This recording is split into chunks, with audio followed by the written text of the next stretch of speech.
अब बहिर्मुखी श्लिष्ट, इसमें देखिए मूल भाग गच्छ और ती, जाते हैं। भारोपीय परिवार की भाषा इसी भाग की है और इसके भी दो भेद किए गए हैं, जैसे संयोगात्मक और वियोगात्मक। तो भारोपीय परिवार की पुरानी भाषाएं ग्रीक, लैटिन, संस्कृत, अवेस्ता, ये जो है आपकी संयोगात्मक थी। इनमें सहायक क्रिया, पर वर्ग आदि की आवश्यकता न थी, शब्द में ही संबंध तत्व लगा रहता था। संस्कृत में सा पठती, वह पढ़ता है, ये है। इस परिवार की लिथुआनियन भाषा को अपनी भौगोलिक स्थिति के कारण अधिक परिवर्तन न होते हुए भी आज भी संयोगात्मक ही है। ठीक है, मतलब यहाँ पे ना जो हमारा मुख्य जो है यही है, श्लिष्ट संयोगात्मक। संस्कृत भाषा कैसी है? श्लिष्ट संयोगात्मक। आपसे ग्रीक भाषा पूछ लेंगे, ग्रीक भाषा भी श्लिष्ट संयोगात्मक है। लैटिन भाषा कैसी है? श्लिष्ट संयोगात्मक है। अवेस्ता भाषा कैसी है? श्लिष्ट संयोगात्मक है। ये चीज इंपॉर्टेंट।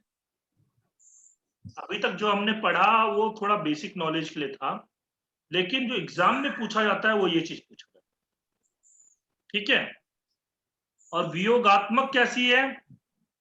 भारोपीय परिवार की अधिक भाषाएं आधुनिक काल में वियोगात्मक हो गई।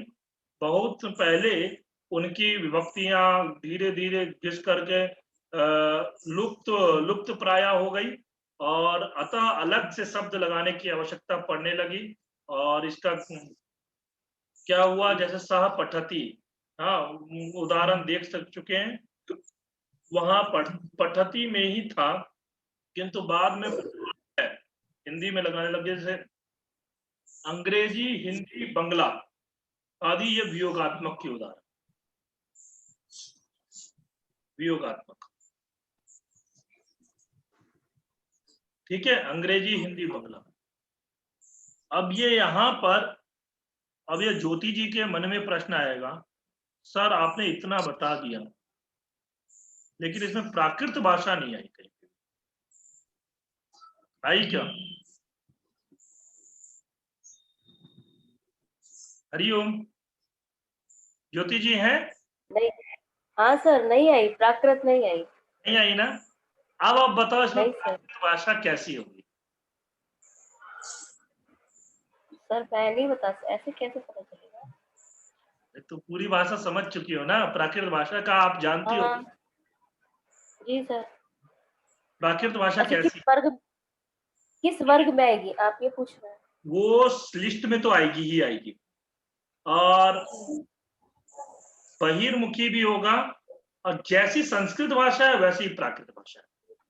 इसलिए जो प्राकृत भाषा है वो श्लिष्ट बहिर्मुखी संयोगात्मक। ठीक है सर। ठीक है, प्राकृत भाषा भी कैसी है? श्लिष्ट बहिर्मुखी संयोगात्मक। ये, और इसमें ग्रीक, लैटिन और आपकी अवेस्ता, अवेस्ता भाषा भी बहुत पुरानी भाषा है। अवेस्ता, हाँ, ये सब भाषाओं के बारे में एक बार नेट के पेपर में पूछ लिया, अवेस्ता कैसी भाषा है। अब अवेस्ता कैसी भाषा है, बहुत से कंफ्यूज हो जाते हैं। तो इसलिए प्राकृत भाषा भी श्लिष्ट बहिर्मुखी योगात्मक है। ठीक है, अंतर्मुखी योगात्मक अरबी भाषा हुई, वियोगात्मक हुई हिब्रू भाषा, और इधर श्लिष्ट बहिर्मुखी वियोगात्मक है हिंदी भाषा। हिंदी भाषा हो गई, बंगला हो गई, गुजराती वगैरह का पता नहीं, परंतु मराठी हो गई, काय करते हैं, हाँ मराठी हो गई। भोजपुरी। प्राकृतिक किसमें आएगा, एक बार फिर से बताएंगे? प्राकृत भाषा जो होगी आपकी श्लिष्ट बहिर्मुखी संयोगात्मक, जैसे संस्कृत है वैसे ही आपकी प्राकृत भी है। अच्छा अच्छा, ठीक है सर। तो इसीलिए ये प्राकृत भाषा कोई संस्कृत से अलग नहीं है। हाँ, आप देखोगे उसमें भी क्या होता है, उसमें भी प्रकृति में प्रत्यय जुड़ा होता है ना? प्रकृति प्रत्यय। हाँ बिल्कुल वैसे ही जुड़ा होता है, और अलग से कोई शब्द लगाने की जरूरत नहीं। जैसे हिंदी में पढ़ता है, वहां पर भी अलग से लगाने की जरूरत नहीं पड़ती। तो ये पूरा क्लियर हो गया। अयोगात्मक अगर पूछ ले तो चीनी, प्रश्लिष्ट में अगर आ जाए तो ग्रीनलैंडी, हाँ, या चेरोकी। आंशिक में आ जाए तो यास्क, बास्क, हाँ यास्क बोल रहा हूँ, ठीक है। अश्लिष्ट में, अश्लिष्ट योगात्मक में होगा पूर्व योगात्मक में है काफिरी, मध्य योगात्मक में संथाली, अंत योगात्मक में तुर्की, आंशिक योगात्मक में आपका क्या है,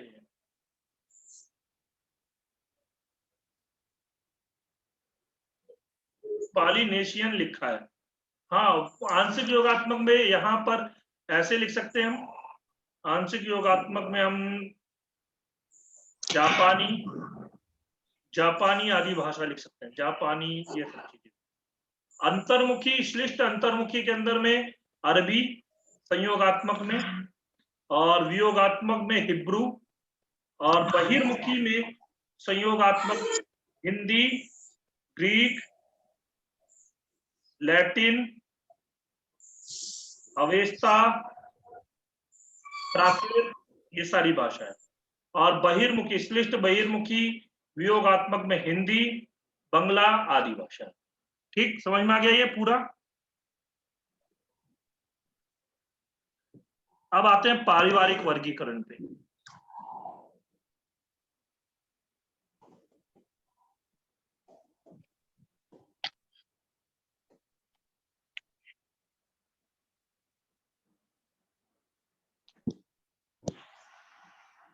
वियोगात्मक हो गया, वियोगात्मक में हिंदी वगैरह आ गए। अब देखिए आकृति के, हाँ हाँ बोलिए, कुछ बोलना है। सर ये ध्वनि नियम करवा देते तो। हाँ, ध्वनि नियम करवा देंगे। कौन बोल रहा है? मैं वंदना बोल रही हूँ सर। अच्छा अच्छा, करवा दूंगा मैं अभी, सारा करवा दूंगा। ध्वनि नियम वही ना, ग्रीम ग्रासमान वर्नर का। जी जी, ये कौतोपो जो खौतोपो हो जाता है ये सब। हाँ हाँ बिल्कुल, वो छोटा सा है, वो समझाने के, वो ज्यादा कुछ खास नहीं है अभी। अब हम लोग चलते हैं ना, ये आज ही करवा दूंगा मैं। जी जी जी सर। एक ही परिवार की भाषाओं में शब्द समूह, वाक्य रचना, संबंध तत्व और ध्वनि की समानता हो सकती है। तो इसलिए ये लोग क्या करते हैं, अब ये देखो, इसमें ना कुछ खास बात नहीं है, आप एक चीज से समझ सकते हो। जैसे हमारे परिवार के अंदर में, हमारे परिवार के अंदर में एक जीन चलता हुआ आता है, दादाजी परदादाजी, जैसे आजकल हम लोग बोलते हैं ना गोत्र। गोत्र क्या है? एक परिवार ही है। गोत्र क्या है? ये इसका गोत्र है। तो गोत्र का मतलब क्या हुआ? इसीलिए जो विवाह आदि करते हैं उसमें समगोत्री विवाह नहीं करते। क्यों नहीं करते हैं? क्योंकि वो एक परिवार हो जाता है, बहुत बड़ा परिवार हमारे यहाँ पे माना जाता है। वैसे ही ये भी पारिवारिक वर्गीकरण है। इसमें क्या है, जो एक महाद्वीप का है तो एक परिवार हुआ, हाँ एक जैसे बोलने वाले। इसमें ज्यादातर जो होते हैं ना, हाँ जैसे एक जैसी संख्या बोली जाती है, तो वो एक जैसी संख्या, क्योंकि संख्या जल्दी बदलती नहीं है, तो संख्या के आधार पर देखा जाता है।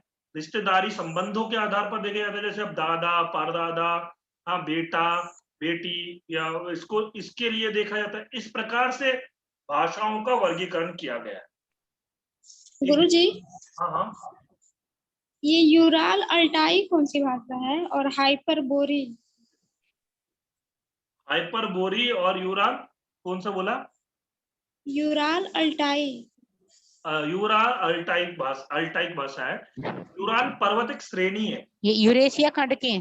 हाँ ये यूरेशिया खंड की है। हाँ आपकी यूरोप के अंदर में पड़ता है, यूरोप में ही है ना यूराल पर्वत, एंडीज पर्वत और यूराल, हाँ यूराल पर्वत श्रेणी है। उधर की जो भाषाएं है ना, उनके लिए ये पड़ा है। ठीक है, अभी हम लोग करते हैं ना तो पता लग जाएगा। यहाँ पे लिखा हुआ, ठीक है। जैसे मराठी और कन्नड़, ये सब क्या है, शब्द समूह की पर्याप्त समानता होती है। शब्दों के समूह की पर्याप्त समानता के आधार पर इसको एक परिवार में रखा गया। ठीक है, और अभी आप इसको हम देखते हैं, ये यहाँ पे ये देखिए, व्याकरण की समानता में प्रमुखता 3 बातों पर विचार किया गया है। धातु से शब्द बनाने की समानता, मूल शब्द से सफिक्स प्रीफिक्स इनफिक्स वगैरह के जो जोड़ करके शब्द बनाते हैं, और वाक्य की समानता। इन सब के आधार पर भी वर्गीकरण किया गया। ठीक है, अब यहाँ पर बहुत सारे वर्गीकरण के आधार ये सब है। वाक्य रचना की समानता, धातु या मूल शब्द में कुछ व्याकरणिक शब्द तत्व जोड़कर जोड़ रहे हैं कि कम कर रहे हैं, ये सब बात है। अब देखिए, हम मोटे रूप में यह अवश्य कहा जा सकता है कि संसार के प्रमुख भाषा परिवार ये हैं।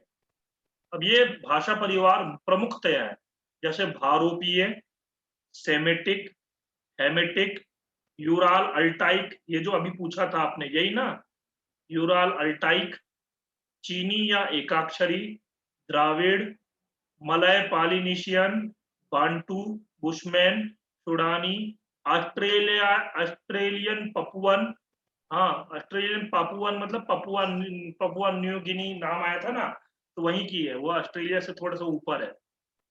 रेड इंडियन कहाँ के लिए बोला जाता है? अमेरिका, कोलंबो वगैरह के निवासियों के लिए बोला जाता है। कोलंबो वहाँ है, कोलंबिया के लिए बोला जाता है। काकेशी, जापानी, कोरियाई, ये सब जो है भाषा परिवार बताएगा, मुख्यतया ये है। अब देखिए, भाषा खंड जो है 4 खंडों में विभाजित किया गया। अफ्रीका खंड, यूरेशिया खंड, यूरोप और एशिया खंड, प्रशांत महासागरीय खंड और अमेरिका खंड, ये 4 खंडों में विभाजित किया गया।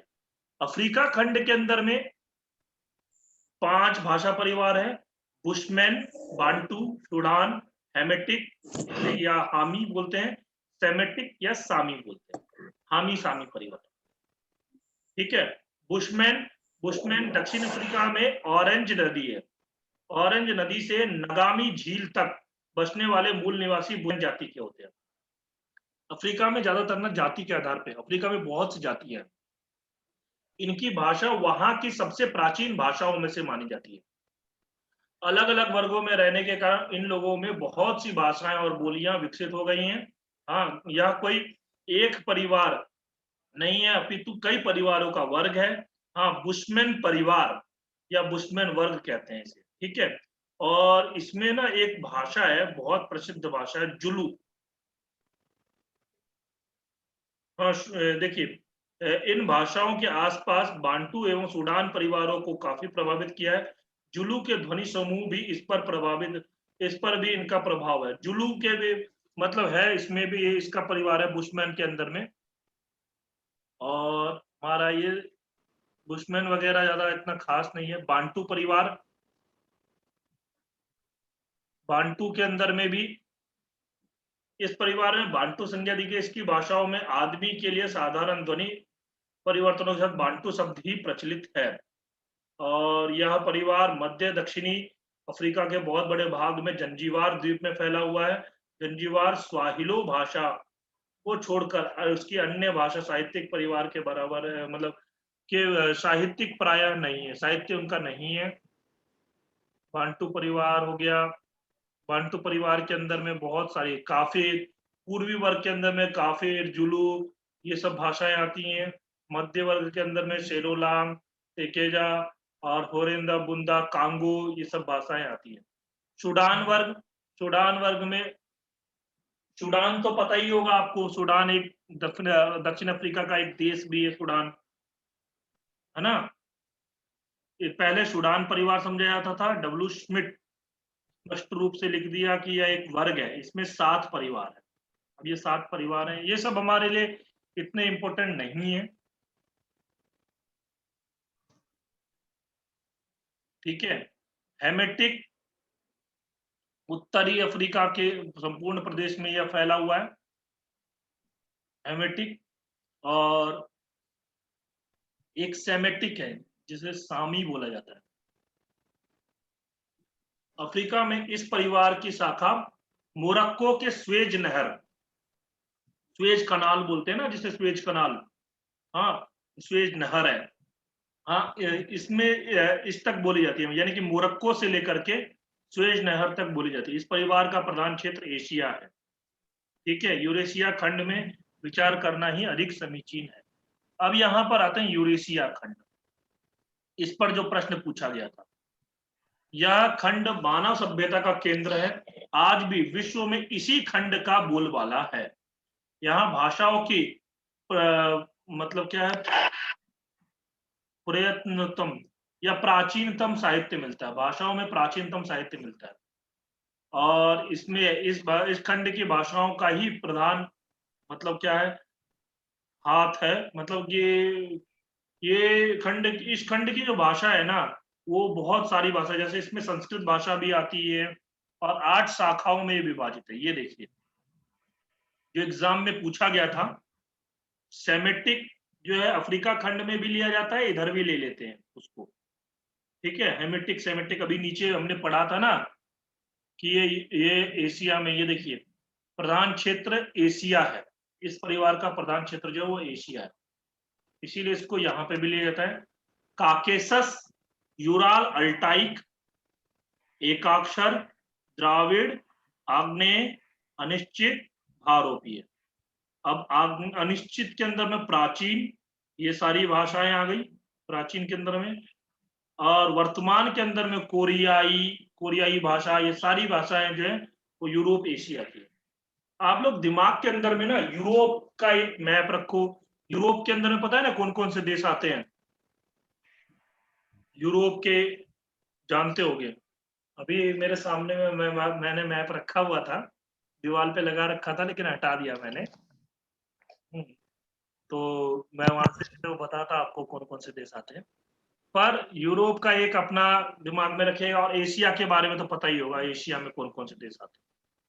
तो ये है यूरोप और एशिया का। इसके अंदर में आपके जो मुख्यतया देख सकते हो, दोबारा से एक बार दिखा दूं, जो आपका परसों के एग्जाम में प्रश्न था उसमें बहुत से लोग जो कंफ्यूज हुए थे, वो किस लिए, द्राविड़ परिवार जो है यूरेशिया खंड की, भारोपीय परिवार भी यूरेशिया खंड की बात, ठीक है। हमारी संस्कृत आती है भारोपी में, और यूरोपीय मतलब द्राविड़ परिवार के अंदर में दक्षिण अफ्रीका कह रहा हूँ, दक्षिण भारत की जो तमिल, तेलुगु, कन्नड़, मलयालम, ये सब भी भाषाएं इसमें आती है, ठीक है। अभी हम आगे देखते हैं। ये देखिए, ये द्राविड़ परिवार की प्रधान विशेषताएं। द्राविड़ परिवार, यह परिवार दक्षिण भारत में नर्मदा और गोदावरी से लेकर कन्याकुमारी तक फैला हुआ है। नर्मदा गोदावरी जानते ही होंगे, नर्मदा नदी एमपी के अंदर में मिलती है, और गोदावरी जो है आपका महाराष्ट्र के अंदर में है। तो वहां से लेकर के ये आपका पूरा कन्याकुमारी तक ये इसका क्षेत्र है, और इसके अतिरिक्त उत्तरी लंका, लक्षद्वीप, बलूचिस्तान, मध्य भारत, बिहार और उड़ीसा में भी कुछ जगहों पर ये द्रविड़ परिवार की भाषाओं का प्रयोग होता है। इस परिवार के मतलब इस परिवार का तमिल परिवार भी बोला जाता है, क्योंकि तमिल भाषा जो है भारत में सबसे प्राचीन भाषा जो है वो तमिल मानी जाती है, कहते हैं। लेकिन आप गूगल पे जब सर्च करके देखोगे ना, सब लोग कहते हैं कि संस्कृत सबसे प्राचीन भाषा है। आप गूगल पे सर्च करके देखो, कभी भी संस्कृत नहीं मिलेगी, वो तमिल दिखाएगा, ठीक है। तमिल भाषा सच में बहुत प्राचीन है, और संस्कृत उससे भी ज्यादा प्राचीन है। पर क्या है कि हमारे यहाँ पे संस्कृत अभी बोलते बहुत कम है, बहुत कम क्या मतलब बोलते बहुत ज्यादा लोग हैं, लेकिन ऐसा दिखाया जाता है। ये देखिए द्रविड़ परिवार के अंदर में आया तमिल, कन्नड़, तुलु। तुलु भाषा भी एग्जाम में कभी कभी पूछ लिया जाता है। तुलु कहाँ है, द्रविड़ परिवार की भाषा है।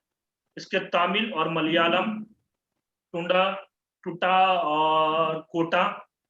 मध्यवर्ती हो गया तेलुगु, हो गया घाहरी आउकुई भाषा हो गई, ये सब भाषा। द्रविड़ तुलु भाषा कुर्ग और बंबई प्रांत में मिलता है ये तुलु। थोड़ा गोंड भाषा, गोंडी जानते हो ना, गोंड भाषा जनजातीय भाषा है ये। विंध्य प्रदेश में बुंदेलखंड इसका केंद्र है। बिहार उसमें कुरुन, ओराव, ये सब भाषाएं मिलती हैं। उड़ीसा में कुई, कंधो, ये सब भाषाएं भी दक्षिण द्राविड़ परिवार की भाषा है। आग्नेय परिवार, ये आग्नेय परिवार भी ये कोई खास इंपोर्टेंट नहीं है। मुंडा, मुंडा परिवार की भाषा, आग्नेय परिवार की भाषा है मुंडा। मुंडा के बारे में आपने सुना होगा, मुंडा जनजाति है। इतिहास के अंदर में मुंडा का बहुत बड़ा नाम आता है, बिरसा मुंडा। बिरसा मुंडा। आपने नाम सुना हो? जी सुना है सर जी। अब प्राचीन के अंदर में ये है, प्राचीन, वर्तमान, कोरियाई भाषा। कोरियाई भाषा देख लीजिए, कोरियाई जैसा कि स्पष्ट है, वर्तमान कोरिया की भाषा है, और चीन वगैरह में भी थोड़ी बहुत बोली जाती है। फिर हाइपर बोरी, जापानी, ये सभी भाषाएं। मानी अब भारोपीय परिवार, ये देखिए, ये इंडो हिटाइट, मतलब हिताइत भाषा बोलते हैं, हिंद और भारत हित्ती परिवार के। भारोपीय परिवार इंडो इंडो यूरोपियन, हाँ, मतलब भारत हित्ती परिवार विश्व का सबसे प्रसिद्ध परिवार है। ठीक है, इसको, यह परिवार, भारोपीय परिवार को पहले इंडो जर्मनिक बोला जाता था, क्योंकि इसके पूर्वी छोर पर भारत और पश्चिम छोर पर जर्मनी एक भाषा थी। ठीक है, फिर कुछ लोग, मतलब क्या है, इस परिवार को केल्टिक शाखा में रखा गया। हाँ, मतलब केल्टिक शाखा में, उसके भी पश्चिम इस परिवार को केल्टिक शाखा है, और अतः यह नाम उचित नहीं जान पड़ता, इसी कारण छोड़ भी दिया गया। यद्यपि जर्मनी में अभी भी यही नाम इंडो जर्मनिक ही प्रचलित है। इंडो केल्टिक भी बोला जाता था, आर्य परिवार भी बोला जाता है। हाँ, कुछ लोगों ने इसे काकेशियन परिवार भी बोला।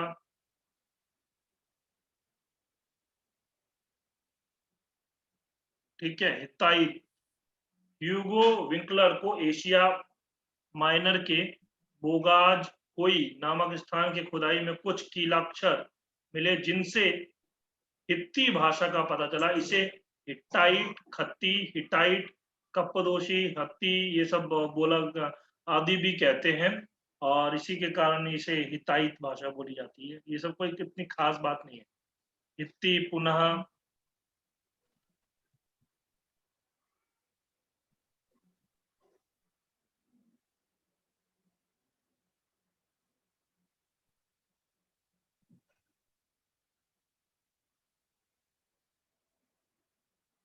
भारोपीय परिवार की भाषाएं देख सकते हो, इसका विशेषताएं क्या है।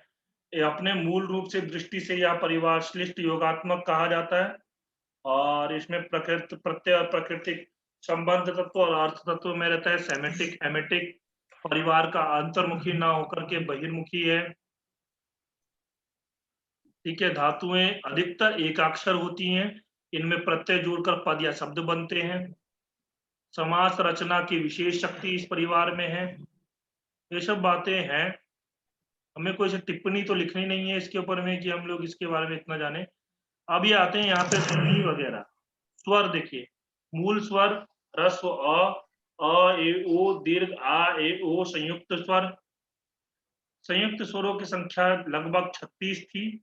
ये प्राचीन काल के स्वरों की बात कर रहे हैं। अंतस्थ वर्ण य, ई, व, उ, ल, री, र, री, न, म, म।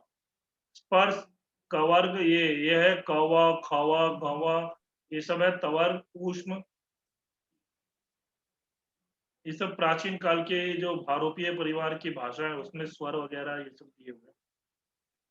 ये आते हैं हम लोग, यहां तक तो हो गया हमारा।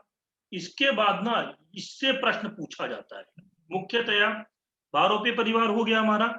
अब जो सतम वर्ग और कैंटुम वर्ग होता है, दो वर्ग होते हैं।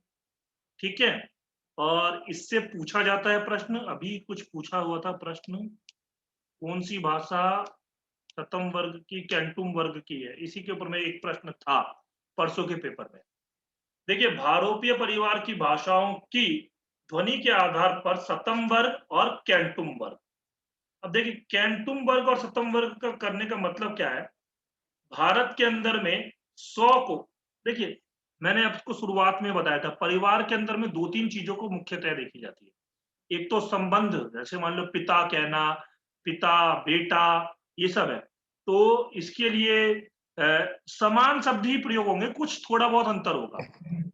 और दूसरा क्या होता है आपका, ये संख्या, संख्या के अंदर में भी होता है। तो संख्या के अंदर में जो 100 जो है ना, उसके लिए क्या प्रयोग किया गया? शतम, संस्कृत में, ठीक है। और इसमें जो आपका लैटिन के अंदर में, लैटिन भाषा के अंदर में कैंटुम प्रयोग किया गया, कैंटुम, ठीक है। तो अब क्या हुआ, जैसे 100 शतम परिवार की भाषा नहीं है, ठीक है। 100 जो है वो शतम परिवार में नहीं आएगा। क्यों नहीं आएगा? 100, 100 तो कहीं पे दिख ही नहीं रहा है, शतम तो दिख ही नहीं रहा है। जैसे शतम, 100, सद, ये देख रहे हो, ये सब शतम परिवार। इसमें देखोगे हम, अवेस्ता भाषा आती है, अवेस्ता, इसमें शतम बोला जाता है। ये 100 को 100 हो गया। फारसी सद, संस्कृत शतम, हिंदी 100, रूसी स्तो, बुल्गेरियन सुतो, लिथुआनियन सिजिस्तास, ये सारे क्या है, इसमें स्व दिख रहे हैं ना, शतम, तो ये सारे शतम वर्ग की भाषा है, ठीक है। आपसे एग्जाम में पूछ लिया जाए फारसी कौन सी भाषा है, तो शतम वर्ग की भाषा है। कैंटुम वर्ग के अंदर में, कैंटुम वर्ग कैसी है आपकी? लैटिन कैंटुम वर्ग की भाषा है, ग्रीक कैंटुम वर्ग की भाषा है, इटालियन कैंतो बोला जाता है, ये भी कैंटुम वर्ग की है, फ्रेंच केंत बोला जाता है, ये भी कैंटुम वर्ग की है, ब्रिटन हाँ कैंट बोला जाता है, आपका गैलिक क्यूड बोला जाता है, तोखारी कंद बोला जाता है। ये सभी भाषा कैसी हो गई आपकी? कैंटुम वर्ग की। ये चीज ध्यान रखना, इसके एग्जाम में पूछ लिया जाता है। अभी आपसे अगर मैं पूछूं इंग्लिश कौन से वर्ग की भाषा है, शतम की या कैंटुम की? कैंटुम की। कैंटुम की, क्योंकि उसमें 100 बोला जाता है। अच्छा, एक प्रश्न आया था, बहुत इजी सा प्रश्न था, पर कैसा था, इसमें कंफ्यूजन बहुत लोगों को हुआ, और वो मतलब बाद में जब हम चर्चा कर रहे थे तो मेरे एक दोस्त ने बोला उसने गलत कर दिया। क्या है, निम्न जर्मन भाषा कौन सी होती है? निम्न सर जर्मन, अंग्रेजी, इंग्लिश, इंग्लिश। इंग्लिश को हम बोलते हैं निम्न जर्मन। और हाई जर्मन भाषा कौन सी होती है? वो तो सर जर्मनी है, उच्च जर्मन तो जर्मनी की है। हाँ, उच्च जर्मन मतलब जर्मन में, वही उच्च जर्मन मतलब जर्मन। निम्न जर्मन जो होती है वो आपकी इंग्लिश होती है, ठीक है। उच्च जर्मन जर्मन ही रहती है, उसमें कुछ नहीं है। कैंटुम वर्ग समझ में आ गया? शतम और कैंटुम वर्ग जो है हमारा, इसको याद करके रखना, इससे एग्जाम में पूछा जाएगा, ठीक है। ग्रीक, लैटिन और आपका तोखारी, ये 2-3 है। इधर शतम के अंदर में अवेस्ता, संस्कृत तो समझ ही जाओगे, हिंदी, फारसी, फारसी भी जो है शतम वर्ग में आता है। ये मत समझ लेना फारसी मुसलमानों की है तो वो कैंटुम में डाल देना, ठीक है। अब हमारा आते हैं जो मुख्य, अच्छा 2 चीजें रह गई है, समय ज्यादा हो गया, 2 चीजें रह गई, मैं बहुत विस्तार ले लिया नहीं, चलो कोई नहीं, आराम से हो जाएगा। ये सब हो गया हमारा, अब इसमें कोई बात नहीं है ऐसा बताने लायक।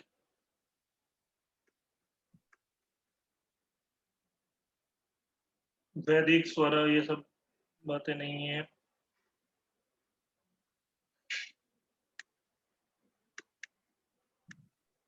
ये किताब मैंने भेज रखी है, आप इसमें से आराम से देख सकते हो। वैसे ये किताब बहुत बड़ी है, इसको पढ़ते रहोगे तो फिर बहुत, जो जो चीजें मैं बता रहा हूं ना, ये चीजें ही इंपॉर्टेंट है।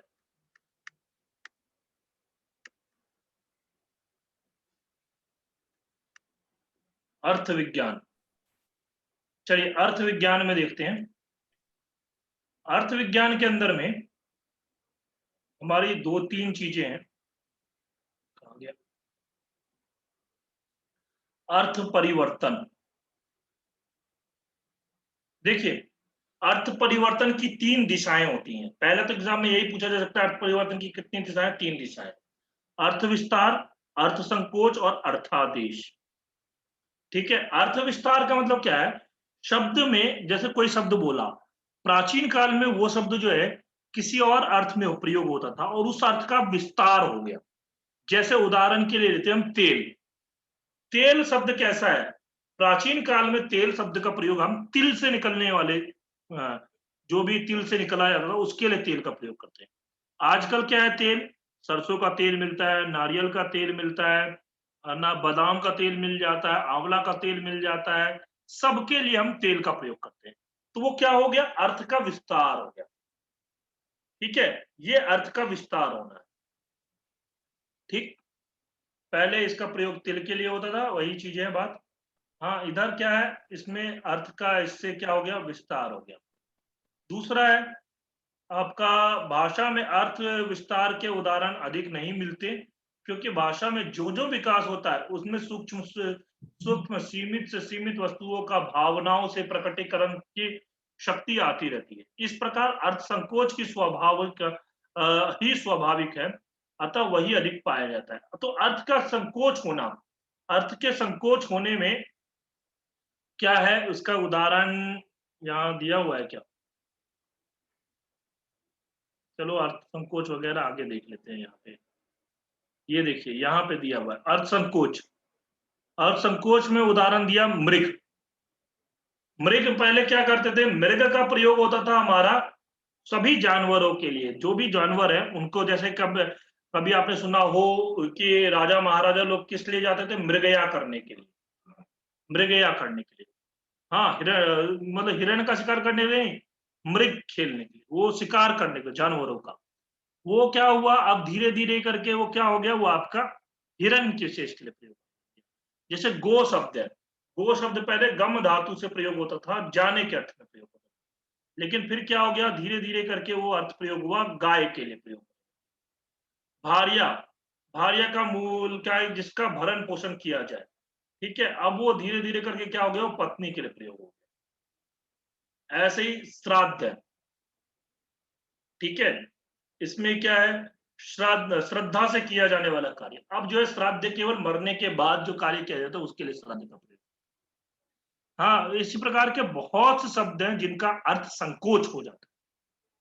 ठीक है, कुछ महत्वपूर्ण शब्द मैंने नोट्स में लिख दिए हैं, वो समझ में आ जाता होगा। दूसरा अर्थादेश। अर्थादेश क्या होता है?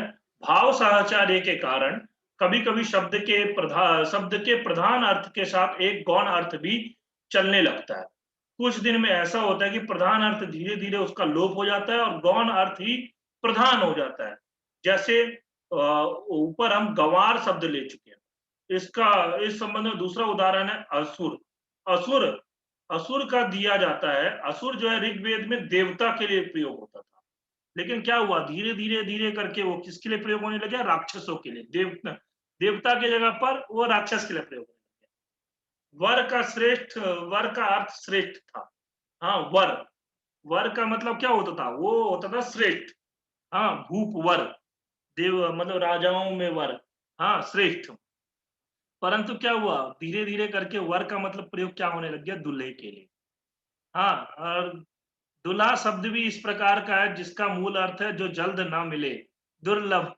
ठीक है ना? तो वर में नवीन अर्थ प्रयोग हो गया। दुल्हा का मतलब क्या हुआ? जो जल्दी ना मिले।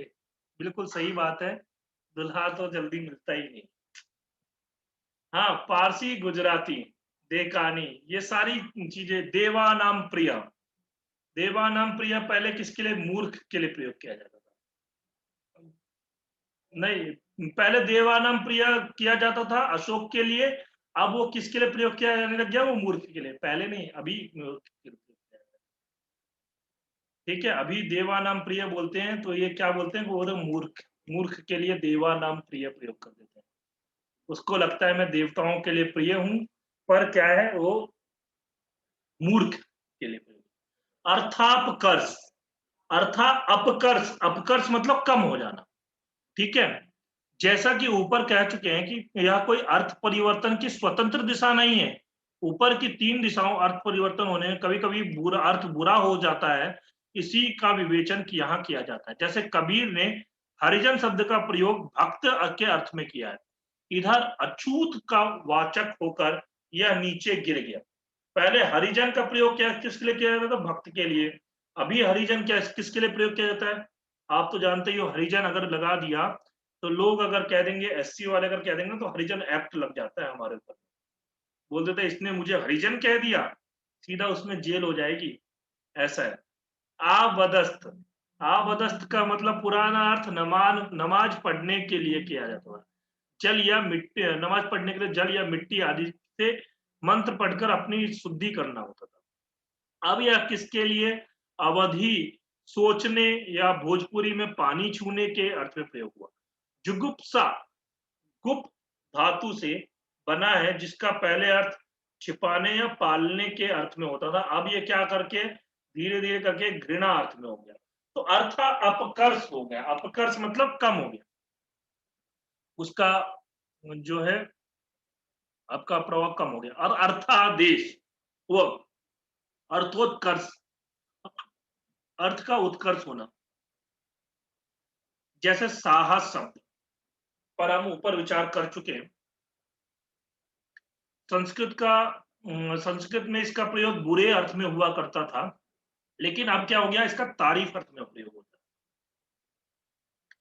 करपट, पाली में कपट का प्रयोग फटे वस्त्र के लिए होता था। आजकल इसके लिए प्रयोग होता है कपड़े का प्रयोग होता है। मुग्ध, मूड के लिए भी प्रयोग होता है। इस प्रकार से बहुत सारे शब्द हैं, मैंने नोट्स में लिख दिए हैं। अर्थापदेश, अर्थ, जो भी इंपोर्टेंट शब्द हैं उनका मैंने नोट्स में लिख दिया। ठीक है, 10 बज गया है। अभी एक काम करिएगा, 10 मिनट के लिए और आइए। मैं ग्रीम ग्रासमान वर्नर नियम, अभी 1 मिनट में कट जाएगा ना, तो वो जो ध्वनि परिवर्तन के जो नियम है ना, वो इम्पोर्टेंट है थोड़े से। कौतुक को क्या हुआ, कौतुक को क्या हुआ, ये सब चीजें समझाना जरूरी है। थोड़ा ज्यादा समय शुरुआत में मैंने लिया ना। सर कल 5-10 मिनट में समझा दीजिएगा, नहीं होगा क्या? कल ठीक है, कल समझा दूंगा, लेकिन यह ठीक है, कल ही समझा दूंगा। फिर कोई नहीं, कल अच्छे से, फिर और अच्छे से टाइम ले सकते, थोड़ा सा ज्यादा करके। जी, तो थोड़ा विश्लेषण करके और अच्छे से। हम्म। आप लोग भी देख लीजिएगा, उसमें कोई वैसे खास बात नहीं है। हाँ, बस ये समझना है हमें, निम्न जर्मन से उच्च जर्मन हुआ, उच्च जर्मन से मतलब ये जान के रखिएगा, घोष, अघोष और ये जो वर्ण होते हैं, खरो विवारा हाँ, ये जो सूत्र है, ये खरो विवारा स्वशास्त्र शास्त्र, याद रखना कि विवार घोष और संवादनाद घोष जो होता है। खरो विवारा। जी, कौतब हो, गौदब हुआ, गौदब को ये जो चलता है ना, ये चक्र, जी सर। और ये जो होता है इससे एग्जाम में पूछ ले जाते हैं तो कंफ्यूज हो जाते हैं। ठीक है, बाकी फिर इसमें जी और जी। खास नहीं है। हाँ, आप लोग नोट्स भी देख सकते हो।